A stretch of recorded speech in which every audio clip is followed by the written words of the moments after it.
I guess as we go into the 90-day planning process, I just wanted to kind of share with you, what Stephen Covey, who hopefully you've heard of before, but he wrote 7 Habits of Highly Effective People, which in my personal opinion is probably one of the best books ever written. So a really excellent book.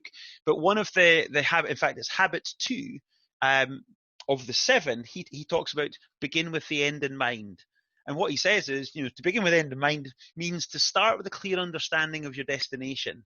It means to know where you're going so that you better understand where you are now, and so that the steps you take are always in the right direction.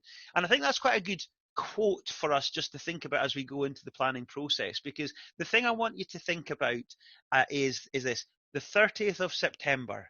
That is the end of this planning horizon, and therefore put yourselves in that fast forward by, well, it's probably 3.5 months actually, but we'll have covered July, August, and September. So by the 30th of September, you should be looking back at your quarter and saying, what is it you want to be saying to yourself?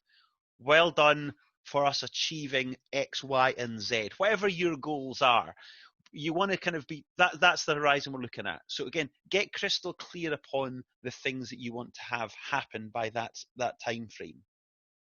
Okay, so that's kind of what we're trying to do here. The second thing is, I want to just remind you of some phraseology that you've heard us use before. And again, I know that the Holland's Kirk gang heard this just even yesterday afternoon. But if you look at any of the success literature, you'll see these 3 words here. Yeah, B times do equals have.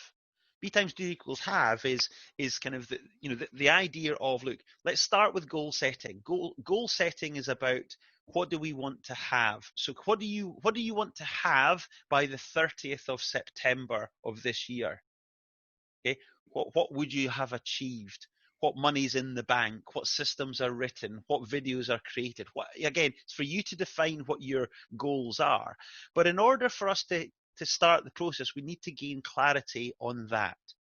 But then, just because we've said it doesn't mean to say that we'll just get it. Of course, you have to get busy.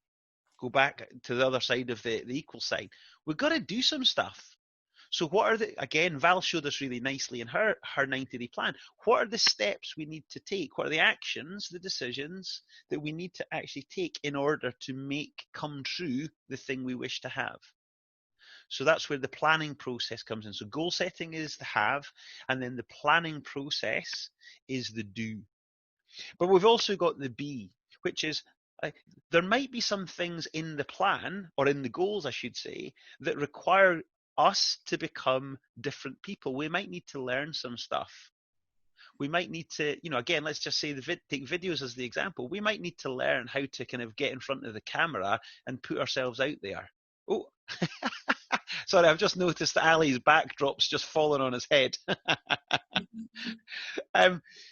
So again, what's the learning that you or your team might have to go through in order to become capable of delivering the type of actions that you need to achieve your goals?